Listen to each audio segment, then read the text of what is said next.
am continuing to roll out this dough because I really want you to see the whole process of everything. A lot of videos skip out things, and sometimes you can figure it out and sometimes you can't. You know, sometimes it'll stick a bit. There it is. It's kind of sticking a bit. And that'll tell you. Now I'm wondering if this is thick enough for, yeah, I think I'm going to go like this. Now I'm just loosening it up. And not every time do you need to loosen it, but you gotta be prepared for whatever comes at you. Like, life is not always perfect. So you have to be flexible and problem solve. And in fact, as an ECE, early childhood educator, a big part of our job is to teach children how to problem solve. There's a big push for that. How to problem solve and how to react socially, emotionally in life. How to be a good friend and that. And I'm being a good friend, teaching you all of my great family secrets. Yeah, I notice this is a bit sticky there. I do like a stickier dough. You see how I'm rolling it onto the rolling pin?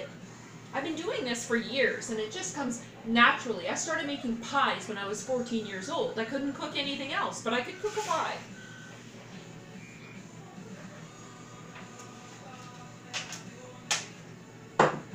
There we go. You see how I rolled it onto the pie plate? And this pie plate, bought from the store, it was given a good wash in hot soapy water.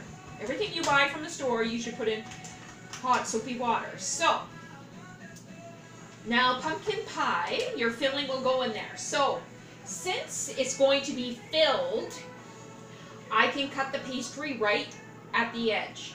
So, maybe I'll get a knife here, and really bad knife. And I'm just going to cut it off, just like this.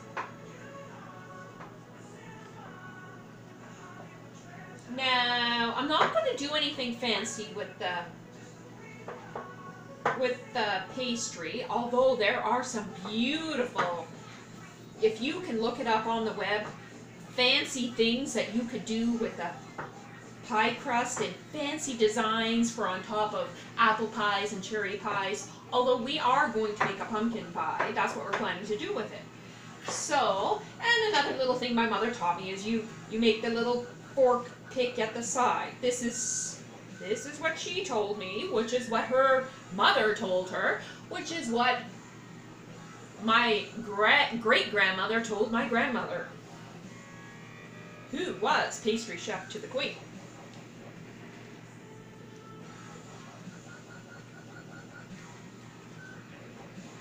So, there we go, and this is ready to fill with pumpkin pie.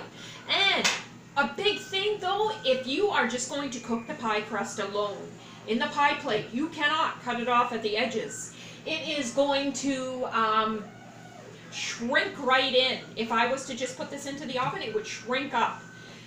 So I have rice. I put in some parchment paper, and then I put rice in there, and that'll hold it so that it stays this size. And then I leave a little bit on the edge too, to give room for shrinkage. But since something is going into this pie, I can just cut it off at the edge, and this is ready to fill and ready to cook. Thank you so much for joining me in watching my video. I wish you all the best. May God bless you in your pie making.